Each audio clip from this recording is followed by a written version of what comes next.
Hello, my name is Olurotimi Osha. Today is Sunday, May 31st, 2026. And of course, Sunday, I like to discuss something from the Bible. Even though I've said, well, my purpose is not to proselytize, but I like to use this platform for knowledge, to disseminate knowledge, right?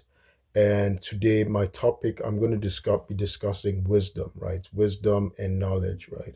Because the purpose is to help provide guidance. I started doing these videos because my friend wanted me to mentor his son, right? Wanted me to mentor his son so he could get interested in education.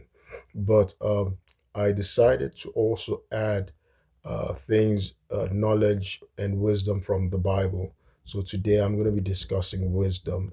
I'm going to be discussing knowledge from the Bible, right? From the Bible. So, because again, Sundays I like to just do a mini, uh, deep dive into Scripture, right? Because we can learn a lot, especially wisdom, moral intelligence, right? And I'll be, explaining the distinction between between intelligence and wisdom, right? Wisdom, what I call moral intelligence. So when we're talking about intelligence, the type we need for to have a high SAT score or to do well, to have a high GPA in school or to do a very rigorous program like mathematics, so intelligence, we're talking about the mental acuity, the ability to use data, right? Memory, your ability, uh, cognitive ability, your ability to gather data, use data, pattern recognition, right? That's what intelligence is about. Your ability to process information, pattern recognition, um, you know, so as opposed to wisdom. When we're talking about wisdom, I normally call wisdom moral intelligence, and that's your ability to it involves emotional intelligence, but your wisdom is you possibly applying that knowledge to life, right? Your relationship in society. Um, One way I learned to explain, right? One way I learned to explain a thing is to use analogy, use an example. So when we say knowledge or intelligence is, for instance, if we were to apply to doing something, intelligence would be your the how to build a nuclear bomb, right? That would be intelligence, right? The how to build a bomb, the knowledge how to build a nuclear bomb, while wisdom would be should you use a nuclear bomb, knowing the knowledge, right, to discern should you use a nuclear bomb. Now, I'm going to be going into scripture, right, to just finding um, rules and guidance on this issue of wisdom, right? So that's what I'm going to do today. It's interesting that um, today I listened to a message from the pastor of the church I go to, right? By the way, this church is it's a church I've been going to since Nigeria, right? And I've been in America. I'm going on 20 in my 20th year now. uh so it's a church I attended since Nigeria, and it's interesting, the founding pastor of my church, um was a professor of mathematics. That was his profession. He was a professor of mathematics, a lecturer, before he went into ministry. He didn't start off just going into ministry. And he had knowledge, he had high intelligence because he graduated first in his class, got a first class in mathematics, right? Mathematics is rigorous, right? Not everybody can do mathematics. Your ability to use logic. By the way, that's part of intelligence as well. So intelligence deals also with logic, right? Your ability to reason logically. So this pastor, right? He's a pastor now, and he's gone into ministries with, well, I guess 50 years now, right? He's gone full time, left his job as a lecturer, university lecturer, professor at the university. And by the way, he got his first class in mathematics at the leading university in Nigeria, and he was the first graduated top of his class, got a first class, right, in mathematics, right? So he has intelligence, right? But he also has wisdom. So it's interesting that wisdom is something different, right? Um, a reason I got interested in this is because one, my most recent videos, I've been discussing the Greeks, especially Odysseus, and I've been comparing Odysseus with a character, a very prominent figure in the Bible, that's King David. And I'm going to do another video showing how Odysseus, right, who's the protagonist in the upcoming Christopher Nolan movie, The Odyssey, right? Odysseus has cunning intelligence, right? He has cunning intelligence. So does King David, right, in the Bible. And that's one reason. So I want to make a distinction about wisdom and intelligence. And then the other reason is because I came across something on social media yesterday, and it was interesting. It was a Nigerian CEO, an entrepreneur, who was saying the IQ of Nigerians has dropped, of young people, that young people in Nigeria has dropped tremendously. He was saying they were not employable because they have very low IQs. People even graduating, he said, people are graduating from universities in Nigeria with low IQs. This was what a Nigerian university professor, a Nigerian CEO said about Nigerian students, which is bad. It's bad. You know, I try to keep up with what's going on in Nigeria, and it was sad to hear this. And a friend of mine was telling me about how Nigerians can barely speak English these days. Nigerian graduates can barely speak English properly, that they can't even speak the native languages properly, that he doesn't understand what they're saying. And he was agreeing that, that the IQ seems to be dropping, which, it was just terrible to hear this. But it's probably a trend going on around in the world. Nigeria keeps trying to emulate America. That might be it, because there's also, of course, data, articles that talk about how Americans cannot read anymore. That over apparently 54% of American adults cannot read. That is bad for an advanced capitalist nation. America is supposed to be the leading nation in the world, the most technologically advanced, and all that. But there's all this information that's been disseminated that 54% of Americans, and this is from studies, from research, that 54% of Americans cannot read, right? So that your ability to read, that has to do with intelligence, right? So everybody's saying that intelligence in America is dropping. My people in Nigeria, they're saying intelligence is dropping, even amongst people going to colleges and graduating from universities. It's terrible. So in any event, so it's appropriate for me to discuss this today. Um, and so I'm going to be going into the Bible. Now, if we remember, for even people who don't know the Bible, people know King Solomon is supposed to have been the wisest king in the Bible, right? He was the wisest king in the Bible.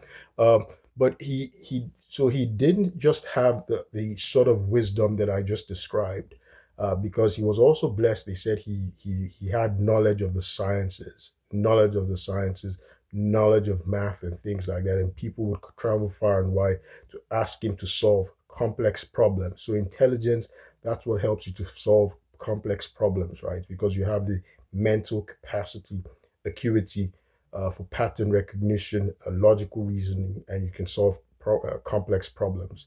So I'm going to go into the Bible today and look for a way that we can understand the use of wisdom and intelligence. If you want to increase your intelligence, you've got to go to school, you've got to read, you've got to go and solve problems, math problems, and things like that. Remember, so intelligence would help you to build, uh, solve complex math problems, help you, build technology, right? But wisdom is what is the capacity to know how, right, the impact of using that technology, right, the impact of using that technology that you've built.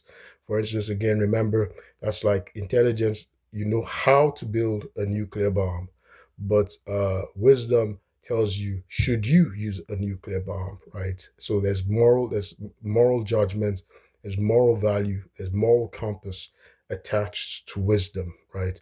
And so I'm going to go into the Bible and show how this is very important, very significant for the life of somebody who's a believer.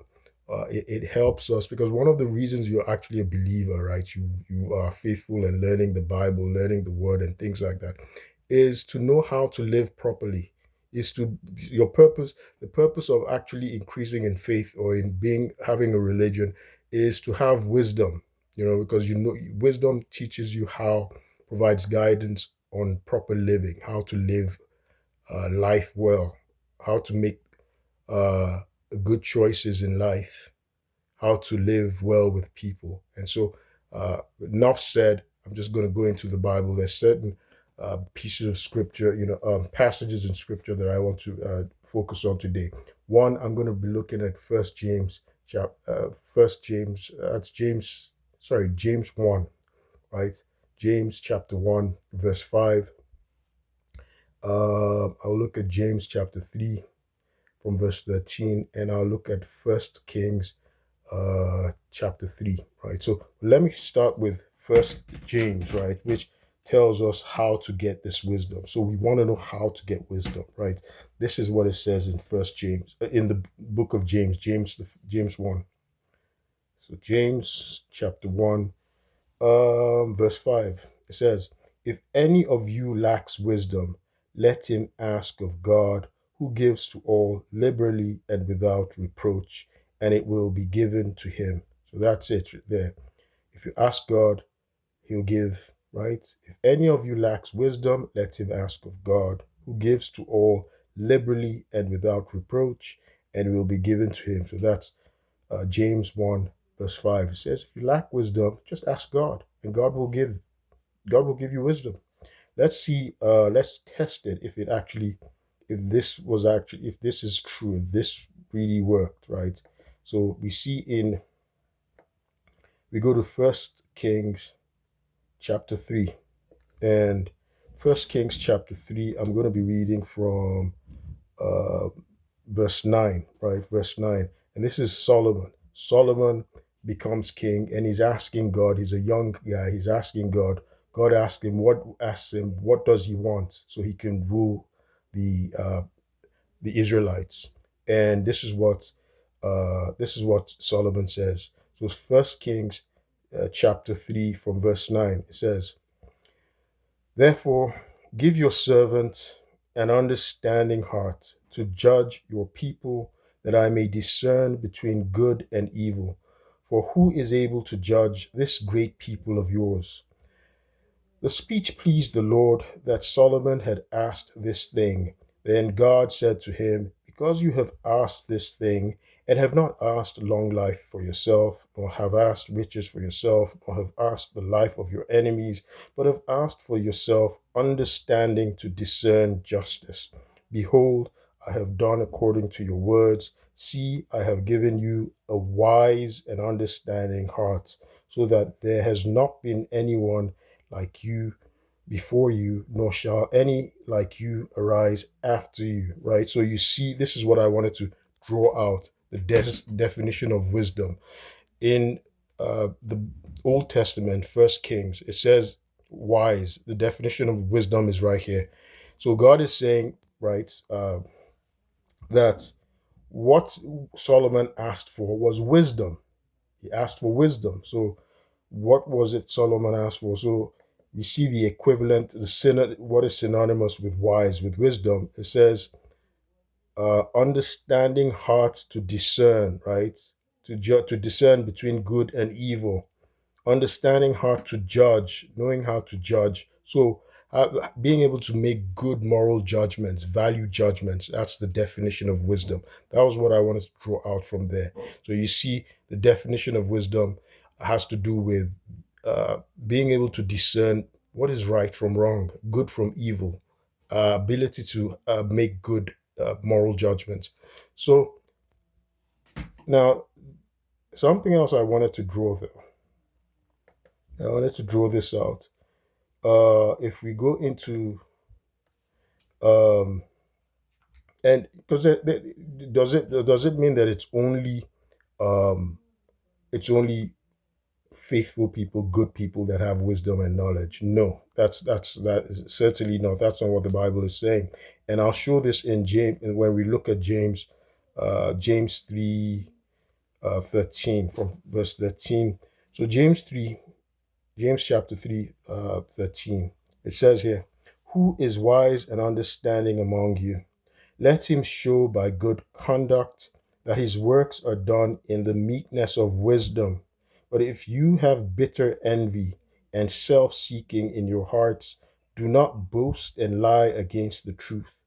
This wisdom does not descend from above, but is earthly, sensual, demonic. For where envy and self seeking exist, confusion and every evil thing are there.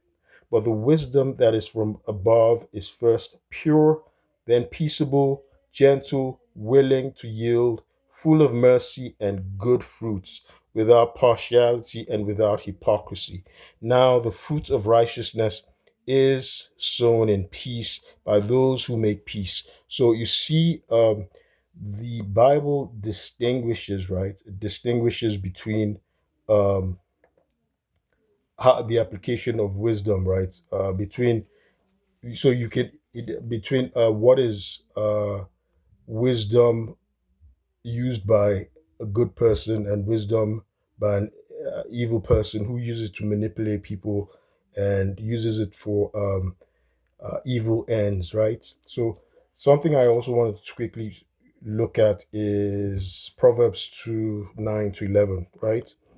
Uh, Proverbs chapter 2, verse 9 says, "Then you will understand righteousness and justice, equity and every good path. When wisdom enters your heart and knowledge is pleasant to your soul, discretion will preserve you, understanding will keep you," right? "To deliver you from the way of evil, from the man who speaks perverse things." So, uh, this was my discussion on wisdom and knowledge today on a Sunday. I hope it helps, and I'll continue with my discussion comparing Odysseus and King David in the Bible. I thought this was important because both men were known for their cunning intelligence. I've been talking about the cunning intelligence of Odysseus, and I wanted to just use that as a to as a frame of reference in my Bible discussion today. My name is Oluro Timiosha, and I will keep you posted. Thank you.